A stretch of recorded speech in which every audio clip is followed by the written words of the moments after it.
Ya'juj dan Ma'juj adalah dua nama suku dari turunan Adam, sama dengan kita manusia. Nabi SAW sebutkan ciri-ciri mereka. Mata mereka sobekannya kecil sehingga mata mereka kelihatan seperti sipit, tapi bola matanya besar.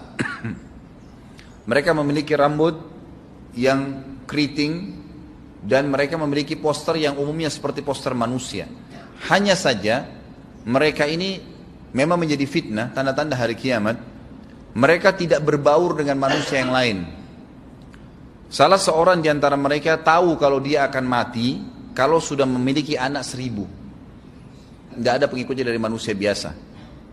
Pada saat saya pelajari tentang Ya'juj Ma'juj ini tingkat 3 kuliah, kurang lebih waktu itu tahun 96, 97. Dosen saya membuka kitabnya membahas masalah ini. Saya sempat tanya sendiri, saya bilang, Syekh, jumlahnya Ya'juj Ma'juj itu berapa banyak? Dia bilang tidak terhitung jumlahnya.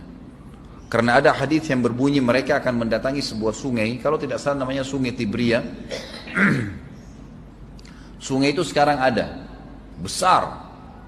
Bayangkan sungai ya, airnya banyak mengalir. Kata Nabi SAW, mereka akan mampir dan minum di situ. Mereka semua minum air sungai itu, dan yang terakhir dari mereka datang sudah nggak dapat air. Artinya air sungainya habis diminum. Bayangin berapa banyak jumlahnya tuh. Satu Jakarta aja sekarang kalau minum air sungai Ciliwung nggak habis. Mungkin nggak bakal habis kalau satu Indonesia pun minum. Bayangkan berapa banyak jumlah mereka tuh. Tidak terhitung. Nanti kan kita bacakan ayat-ayatnya tentunya. Banyak sekali ayat berhubungan dengan masalah itu. Tapi yang jelas pada saat itu Nabi SAW mengatakan, Allah berfirman kepada Isa, berkata, wahai Isa, aku akan mengeluarkan hamba-hambaku yang tidak ada seorang pun dari kalian bisa mengalahkannya, termasuk Isa alaihissalam, nggak bisa mengalahkan. Maka selamatkanlah dirimu bersama dengan pengikut-pengikutmu ke Gunung Tur namanya. Gunung Tur ini ada di Palestina. Ya. Ini rata-rata nanti hari kiamat ini di Syam, banyak negeri Syam kita. Maka Nabi Isa pun alaihissalam menyelamatkan diri dengan pengikutnya ke Gunung Tur yang diikuti sama orang-orang yang beriman. Lalu tentu yang bisa ikut yang terjangkau pada saat itu, karena dunia sangat luas. Maka yang tidak sempat ikut dengan Nabi Isa AS, mereka dibunuh oleh Ya'juj Ma'juj. Allah Subhanahu Wa Taala memberikan ciri khas mereka, artinya cirinya mereka ini, mereka dihimpit di sebuah gunung. Di surah Al-Kahfi dijelaskan oleh Dzulkarnain. Dzulkarnain khilaf antara ahli sejarah mengatakan dia nabi atau dia orang saleh. Tapi Allahu alam, saya cenderung dengan pendapat yang mengatakan dia adalah seorang nabi. Karena Allah SWT angkat ceritanya dalam Al-Quran. Dan Allah berikan dia banyak mukjizat. Di antaranya mukjizatnya adalah menahan Ya'juj Ma'juj waktu itu ingin membuat kerusakan. Di zamannya dia dulu. Jadi memang Ya'juj Ma'juj ini ciri khasnya, kata Nabi SAW, mereka memakan apa saja. Batu. Kalau hewan-hewan itu kalah jengking sama ular. Binatang-binatang buas, harimau, mereka makan semua. Jadi bukan seperti manusia normalnya. Mereka membunuh semua yang bukan seperti mereka. Mereka buat kerusakan. Sampai-sampai kata Nabi SAW tidak ada yang bisa mengalahkan mereka dan jumlah mereka sangat banyak.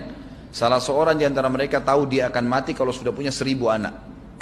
Dan tidak menikah dengan umumnya orang. 2 suku ini saja. Kata Nabi SAW dalam hadis Bukhari, kecelakaanlah bagi orang-orang yang ada di Jazirah Arab. Kemungkinan besar makna ini adalah tempat mereka dekat dengan Jazirah Arab. Sebagian, ada satu syekh dari Mesir. Sekarang ada bukunya sama saya dan sudah terjemahan bahasa Indonesia, judulnya Ya'juj Ma'juj. Kalau Bapak Ibu mau beli bisa, ada judulnya Ya'juj Ma'juj, tapi saya lupa penerbitnya apa.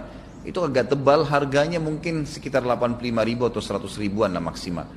Itu khusus, dan beliau adakan penelitian, saya baca dan memang sangat konkret dan ilmiah.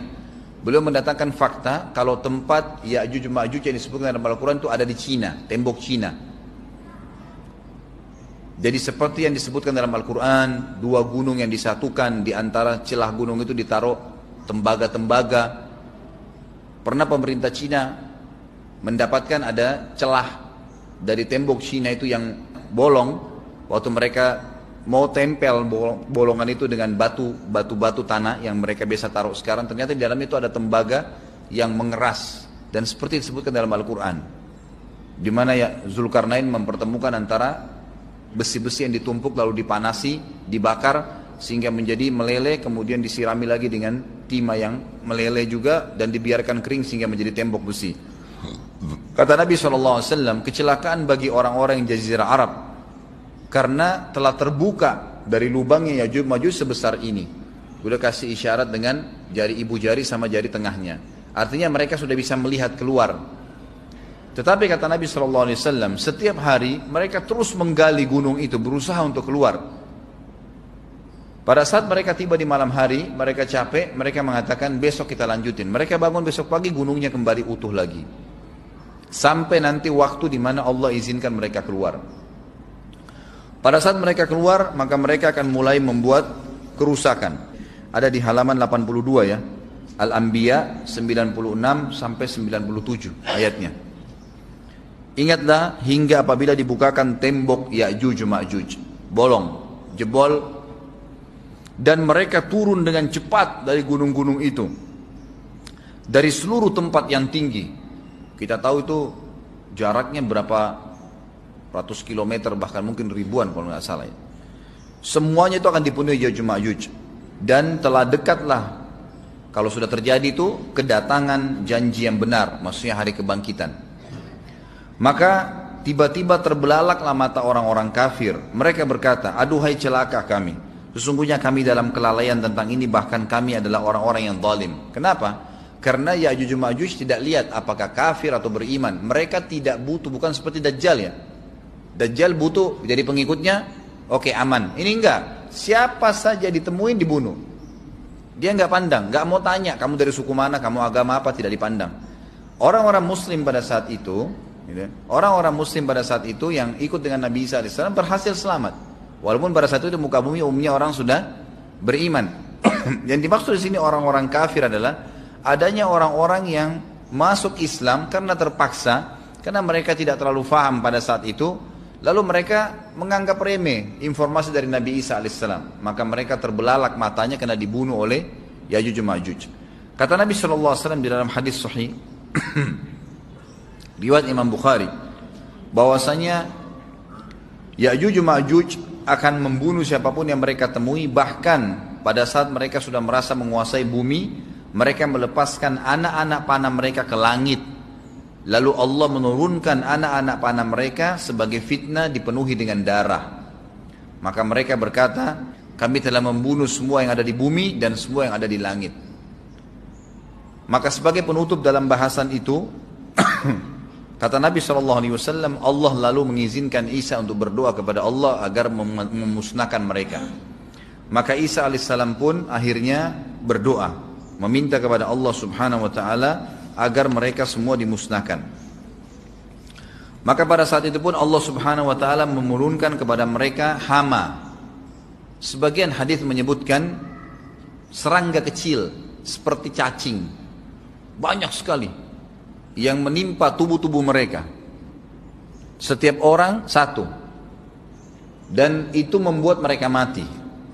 Membuat mereka mati. Dan mereka mati seketika semuanya. Jadi secara bersamaan semuanya meninggal. Allahu a'lam waktu itu berapa ratus juta jumlah orang Ya'juj Ma'juj pada saat itu, tapi semuanya akan mati. Dan seluruh muka bumi dipenuhi dengan jasad mereka. Setelah itu Nabi Isa AS pun berdoa kepada Allah Subhanahu Wa Taala agar menghilangkan jasad-jasad mereka yang baunya sudah luar biasa waktu saat itu disebutkan dalam hadis. Maka Allah Subhanahu Wa Taala mengabulkan dan mengutus dari arah barat burung-burung yang lehernya panjang dan pelatuk mulutnya besar, yang memegang setiap jasad Ya'juj diambil, diangkat setiap orang satu burung. Bayangkan berapa banyak miliaran burung pada saat itu. Kita nggak tahu bagaimana, Allahu a'lam, tapi ini wahyu, penyampaian informasi yang pasti. Diambil, kemudian jasad-jasad mereka dilempar ke lautan. Lalu Allah SWT turunkan hujan. Pada saat turun hujan, maka hujan tersebut membersihkan semua bekas-bekas mereka, kotoran mereka, darahnya segala bersih. Maka bumi kembali subur lagi. Tapi tidak disebutkan berhubungan dengan masalah ini berapa lamakah kejadian tersebut terjadi. Kemudian setelah itu Isa AS memimpin lagi di muka bumi sampai beliau meninggal. Setelah Isa AS meninggal, kembali lagi sebagian besar manusia berbuat kekufuran. Kembali manusia berbuat kekufuran. Mereka kembali lalai, nggak ada lagi pemimpinnya karena terlalu banyak orang pada saat itu, maka ada yang kufur lagi.